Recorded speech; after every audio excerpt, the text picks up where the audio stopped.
2025, je vous ai vu ici.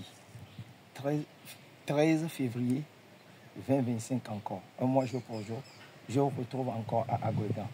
Est-ce que vous pouvez expliquer votre présence ici? Merci pour la question. Effectivement, comme vous l'avez dit tout à l'heure, le 13 janvier 2025, nous étions sur la tombe de Sylvain Bissau pour commémorer le 62e anniversaire de son assassinat. Et nous nous sommes rendus ici à Agoué sur sa tombe en cette occasion solennelle pour adresser un message. Le message il est très simple, 62 ans, ça suffit. Il est temps que le père de l'indépendance et le père de la nation togolaise reviennent sur la terre de nos aïeux dont il a arraché et proclamé l'indépendance. Et cela a une condition, que les tenants du pouvoir actuel, qui sont de la descendance de Gnassingbé et Yadema, son assassin, quittent le pouvoir avant que ses restes ne reviennent au Togo pour y être enterrés dans la dignité et pour mériter la sépulture digne de son rang d'illustré. Et c'était pour cela que nous sommes venus. Parce que nous avons estimé que depuis 62 ans que le peuple togolais souffre, cela suffit et qu'il est temps que les choses changent au Togo, qui est le seul pays qui reste à la traîne de tous les pays d'Afrique.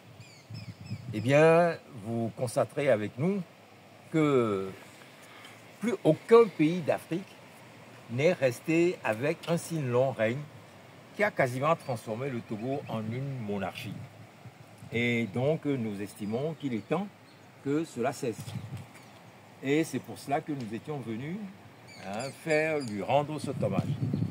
Et lorsque nous sommes retournés, mais beaucoup de citoyens togolais nous ont interpellés en nous demandant mais c'est bien ce que vous avez fait. Mais est-ce que c'est tout? Est-ce que c'est cela simplement qui suffit? Qu'est-ce qu'il y a après? Et effectivement, nous n'avions pas de réponse à leur donner de façon immédiate.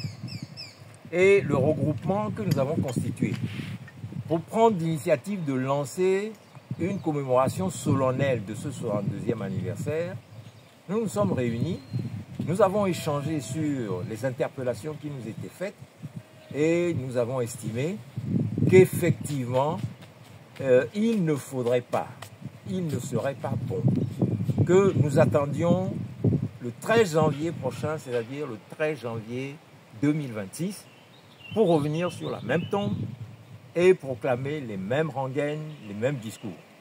D'autant plus que, en cette occasion solennelle du 62e anniversaire, de la commémoration du 62e anniversaire de son assassinat, l'ensemble des prises de parole qui se sont multipliées ou qui se sont succédées autour de cette tombe ont été dans le sens de dire qu'il est temps que sa dépouille revienne au Togo.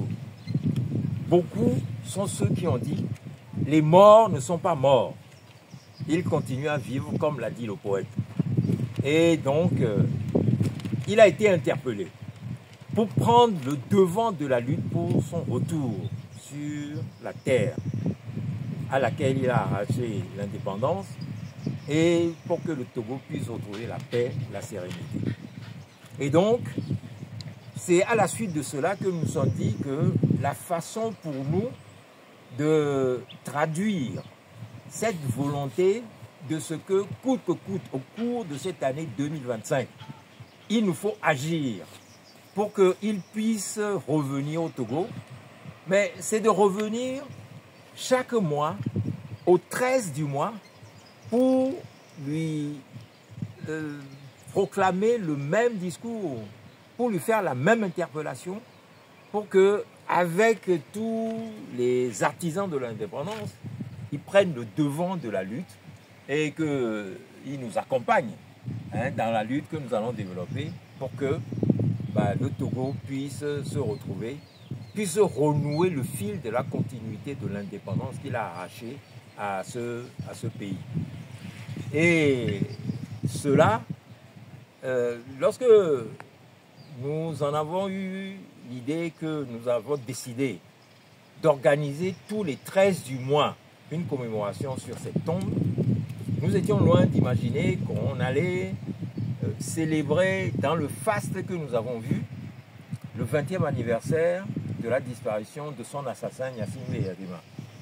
Eh bien, cette commémoration a été l'objet d'une instrumentalisation par laquelle on a voulu dénier à Sylvanus Olympio, le père de l'indépendance et de la nation togolaise,